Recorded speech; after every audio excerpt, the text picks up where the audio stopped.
ұлттық құндылықтарымызды дәріптеу барысында асық ату ойыны біздің ұлттық ойындарымыздың бірі. Ал енді балалар, қаны сұрақтарға жауап беріп, асықты дәлдеп көздеп, жауаптарын біліп, асықты атайық. Жаңа біз екі топқа бөліндік. Бірінші топ бірінші сұрақтарға жауап береді, екінші топ екінші осы оқушының сұрағына жауап береді. Дәл көздейміз. Қаны мен көздейін. Сұрақ: қорғалжың қорығы не мақсатта ашылды? Тест жүзінде сұрақтарға жауап береміз. А. Батыс Тянь-Шань табиғи кешендерді қорғау үшін. В. Кіші Алматы өзен қорғау. Және С. Теңіз қорғалжың көлін қорғау үшін құрылған.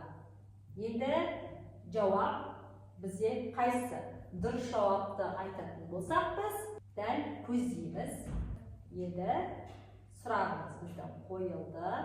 Именно біз осы сұраққа біз осы сұраққа жауап берді. Егер де дұрыс жауап берсе, ол тас мүлдем жоқ болып кетеді.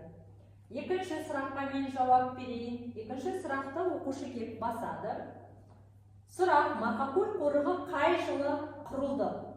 1976 жылы. Бала өзінің жауабын айтатын болса, дұрыстайды. Міне екінші дұрыс болды.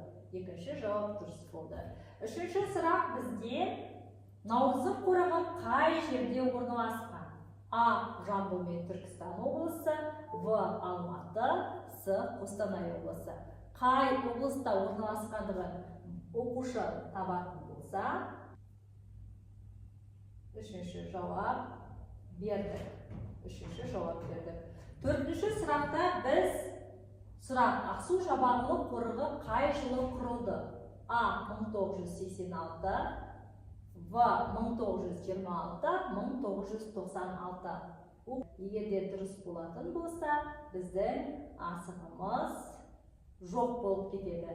Міне, біз осындай көздеп асық ату ойынын ойнадық.